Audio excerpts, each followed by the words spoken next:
तो आपके चैनल के जितने भी दर्शक हैं उसको मैं यही कहना चाहूँगा कि ये आंदोलन आज का नहीं है। ये आंदोलन 1891 में अनागरिक धम्मपाल के द्वारा शुरुआत हुआ था। नारा ही लगाना है तो तथागत भगवान बुद्ध का और डॉक्टर बाबा साहेब अम्बेडकर और अपने महापुरुषों का लगाइए। लेकिन आंदोलनकारियों का दिल बड़ा नहीं था, हृदय बड़ा नहीं था।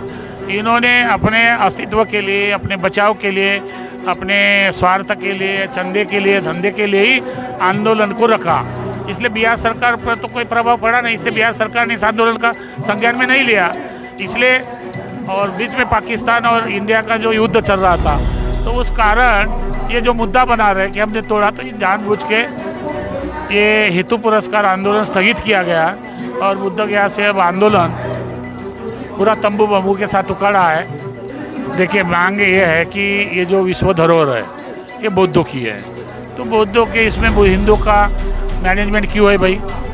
जैसे गुरुद्वारा है तो सिख न चलाते हैं, मस्जिद है तो मुसलमान चलाते हैं, चर्च है तो जैन चलाते हैं, क्रिश्चियन चलाते हैं, जैनों का अपना है और हिंदू का अपना है। तो बौद्धों के मंदिरों में हिंदू की भागीदारी क्यों? डॉक्टर बाबा साहेब अम्बेडकर हमारे नेता है। नारा ही लगाना है तो तथागत भगवान बुद्ध का और डॉक्टर बाबा साहेब अम्बेडकर और अपने महापुरुषों का लगाइए। जब हम व्यक्ति का नारा लगाते हैं तो व्यक्ति की गर्दन अकड़ जाती है, व्यक्ति नेता बन जाता है और समाज का आंदोलन पीछे छूट जाता है। ये मेरा निवेदन है, आगे से किसी भी मंच पे कम से कम मेरे नाम का नारा बिल्कुल ना लगाए। आज सबसे पहले तो मैं धन्यवाद करूंगा अनागरिक धम्मपाला जी का भी, क्योंकि 1891 में वो श्रीलंका से आए और उन्होंने जब देखा पूरे दुनिया की बौद्धों की आस्था का केंद्र महाबोधि महाविहार बौद्ध गया में, जहां तथागत बुद्ध को ज्ञान की प्राप्ति हुई थी, वहां कुछ पंडे लोग गलत अनाचार कर रहे हैं, बुद्ध की विचारधारा के खिलाफ काम कर रहे हैं। तो उसके खिलाफ मुक्ति का पहला आंदोलन अनागरिक धम्मपाला जी ने शुरू किया। महाबोधि सोसाइटी ऑफ इंडिया बनाई। तो हम अगर आज की केवल बात करेंगे तो पीछे के आंदोलन को अगर बात नहीं करेंगे ये भी अन्याय होगा, क्योंकि भारत में बौद्ध धम्म का प्रचार प्रसार डॉक्टर बाबा साहेब अम्बेडकर जी के आने के बाद बढ़ा।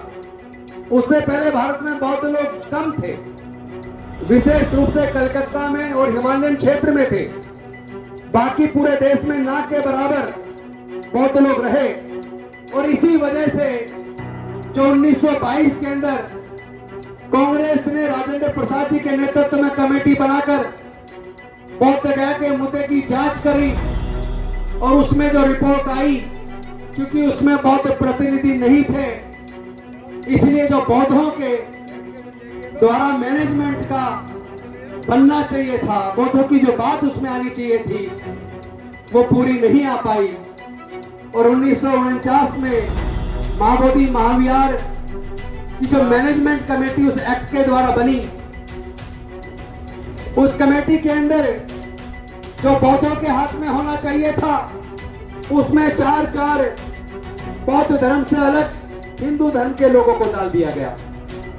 मैं आप सबसे पूछना चाहता हूं, केंद्र की सरकार से भी पूछना चाहता हूं, बिहार की सरकार से भी पूछना चाहता हूं, पूरे देश के लोगों से पूछना चाहता हूं, पूरे देश के सभी धर्म को मानने वाले लोगों से पूछना चाहता हूं, और मैं बिहार के राज्यपाल से विशेष रूप से पूछना चाहता हूं, क्या बिहार के राज्यपाल इतनी हिम्मत कर सकते हैं कि वो जो बौद्धों की साकेत नगरी अयोध्या, जिसमें खुदाई में सारे अवशेष बुद्ध के निकले, जो कभी साकेत नगरी हुआ करती थी, लेकिन माननीय सर्वोच्च न्यायालय ने तमाम साक्ष्यों को दरकिनार करते हुए, देश के संविधान और कानूनों को दरकिनार करते हुए, आस्था के आधार पर जजमेंट देकर वहां राम मंदिर का निर्माण करवाया।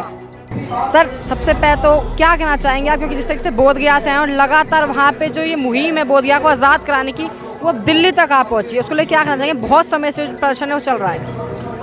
देखिए, आपके चैनल के माध्यम से जितने भी दर्शक आपको देख रहे हैं, फॉलो करें, मैं सभी को धन्यवाद प्रदान करता हूं। और आपने जो पूछा तो आपके चैनल के जितने भी दर्शक हैं उसको मैं यही कहना चाहूँगा कि ये आंदोलन आज का नहीं है। ये आंदोलन 1891 में अनागरिक धम्मपाल के द्वारा शुरुआत हुआ था। उसके बाद में महाराष्ट्र के भिक्षु डी संघरक्षित ने किया 89 में। उसके बाद में 92 को बनते प्रज्ञाशील बनते आनंद बनते ससाई जी जिसका हम भी हिस्सा है।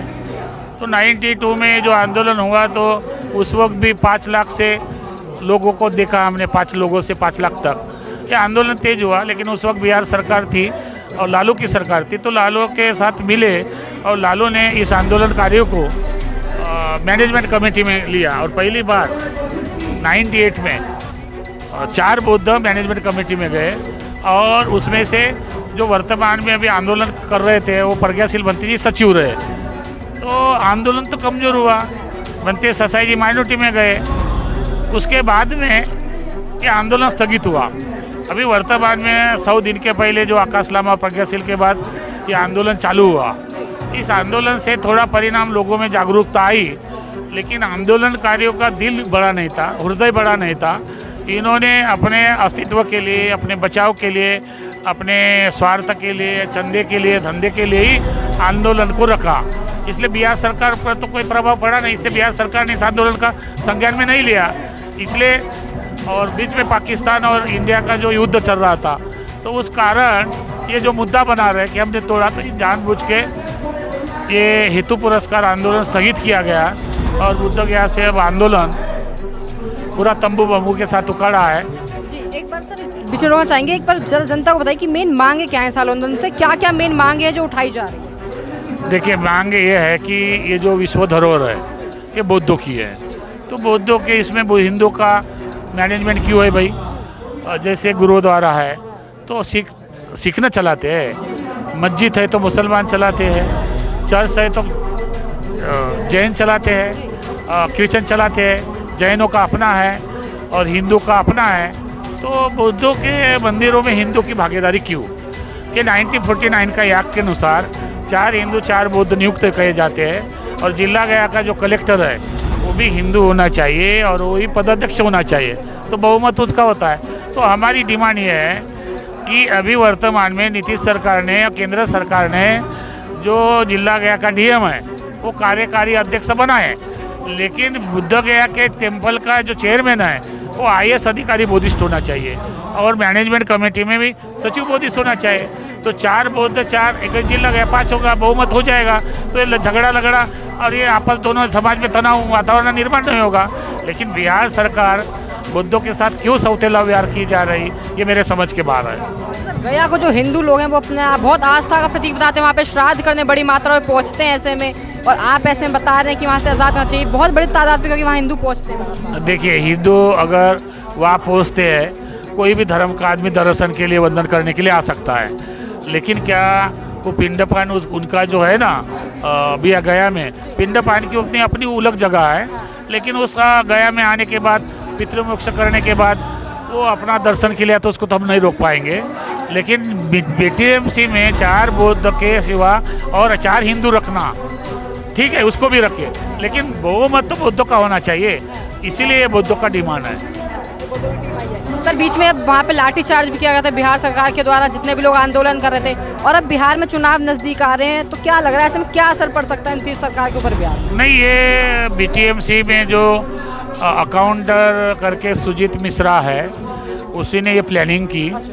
बिया गया के जो सन्यासी है उनको बुलाया और बुलाने के बाद राज्यपाल जयंती के लिए निमंत्रित था, तो राज्यपाल को वहाँ पर गर्भागार में, जबकि कोई 5 पांडव नहीं, कोई हिंदू शिवलिंग नहीं है, लेकिन ढोंग धतूरा करके पूजा करके वीडियो वायरल हुआ। तो बौद्धों के मंदिरों में पूजा पाठ हो रही है हिंदू द्वारा, तो बौद्ध समुदाय को वो थोड़ा दुख पैदा हुआ, इसीलिए वो मिश्रा ने दोनों समाज में महाराष्ट्र के लोगों को बदनाम करने के लिए उन्होंने ही अपने कुछ लोग बुलाकर जय श्री राम के नारे दिए, इधर जय भीम के नारे लिए, और दोनों समुदाय में उन्माद करने की साजिश सुजीत मिश्रा ने और बीटीएमसी के सचिव और बीटीएमसी के मेंबर किरण लांबा ने की।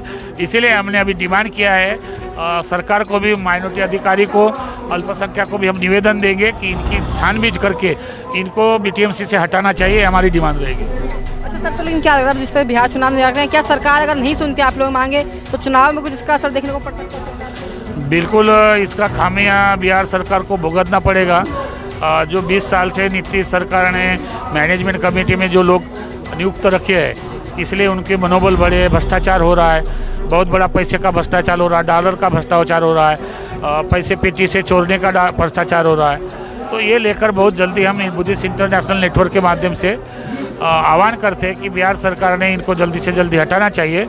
अगर ये हटते नहीं तो बहुत जल्दी बुद्धिस्ट इंटरनेशनल नेटवर्क सड़क पे आ जाएगा, कई संगठन सड़क पर आ जाएंगे।